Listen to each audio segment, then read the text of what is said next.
Allah həkimdir. Amma həkim onun yanına gələn xəstəyə uyğun müalicə edir.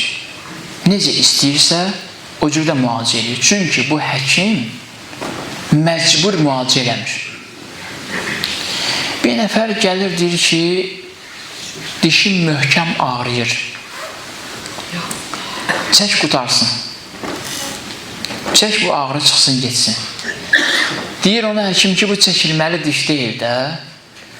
Get, bu ağrıya biraz döz, səbr elə, müalicə elə, bu otlardan istifadə elə, nə bilim, bu çaydan istifadə elə. Bu müalicə, bu dişin kötüyü təmizdir, bu müalicə olunmalıdır. Amma müalicə proseduru biraz çəkir. Diqqət edin, zəhməti qatılar. Deyir, yox, mən ağrıya dözəmirəm, bu ağrısı keçsin, mənə başqa heç nə lazım deyil. Deyir, bu dişi çıxarmaq olmaz, bu sağlam dişdir. Deyir, yox, mənim dişim deyil, mən ağrısına görə gəlmişəm. Bu gəlir, həkim məcbur olanda buna qulaq asır. Həkim məcbur olur, buna qulaq asır. Gəlir, daha belə deyib də, çəkir dişini. Keçib üstündən, nə bilim, 3 il, 5 il artıq yaşda gedir yuxarı, gəlib çatıb 40-a, gəlir həkimin yanına, deyir ki, mən artıq diş qoymalıyam özüm üçün. Niyə deyir, daha dişim yoxdur da, dişlərim yoxdur ağzımda, üçün hamısını çəkib qutarmışam. Deyir, yadıma gəlir, mən sənə deyirdim ki, ya, bunu müalicə eləmək lazımdır. Bunu müalicə eləməsən, bunu hər ağrıya görə çıxarsan, səndə sonradan böyük bir əziyyət verəcək sənə.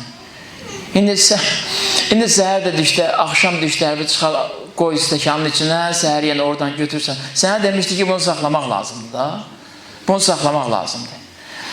Ağrının təsirindən neyməti itirdin.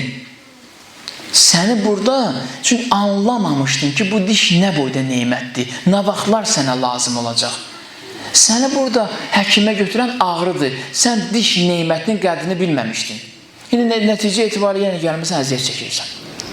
Bir də ağıllı adam var, gəlir həkimə ya deyir, yox, mən dözəcəm ağrıya, eybi yox, amma bunun yolu nədirsə onu mənə göstər, müalicə elə. Bu başlayır müalicə eləməyə, 3 gün get bunu elə, 5 gün get bunu elə. Nəticə etibarı dişi qoruyur. Bəli, bu getdi, bunun dişi getdi. Bu yaxşıdır. 50 yaşında kebabı işdən dişindən çəkir, 20 misal üçün. Buna həkim əla baxıb. Yaxşı. Bəzi insanlar gəlirlər, Qədir gecəsinə, daha doğrusu biz bəzən gəlirik Qədir gecəsinə. İlahi, ağrılarım var, ağrılarımı apar bəsimdir. Ağrı üçün gəlmişik. Ağrı olmasa gəlməyəcək. Vicdan əzabı olmasa gəlməyəcək. Kənardan qınaqlar çoxdur. İlahi, gedmişəm ki, daha evdə o biri başımı xarab eləyib ki, bu işi eləmə. Buna tövbə elə. Ona görə gəlib. Ətraf mühitin təsirindən, vicdan əzab-əziyyətinin ağrı acısından gəlir ki, ağrını azatsın. Böyük bir mütəfəkkirlərdən biri də o yazır ki, ağrını azalmaq üçün Qədir gecəsi tövbə eləyənlərin tövbəsi davamiyyətdə olmayacaq. Ağrı getdi, yenə yadından çıxacaq, yenə həmin günah eləyəcəksən. Buna deyirlər emosional tövbə. Hissə qapanıb. Hissə qapanıb gəlib burada bağışlanmağa. Pis deyil, bu saatlarda burada olmaq daha yaxşıdır. Amma bu uzun müddətli olmayacaq. Heç olub sizin üçün görürsən bir Ramazan ayında bir şeyə söz vermirsən Qədir gecəsində.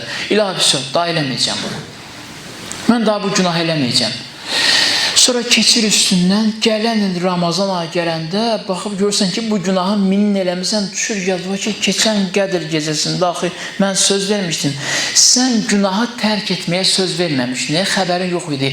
Ağrı sıxmışdı səni, ağrı gedən kimi yenə pozmuşdun münasibəti. Bu pis haldır. Ağrının keçməsi üçün Allaha müraciət eləyən halı pis haldır. Bağışlayın məni bu ifadəmə görə, bu şirkin gizlin vəziyyətidir.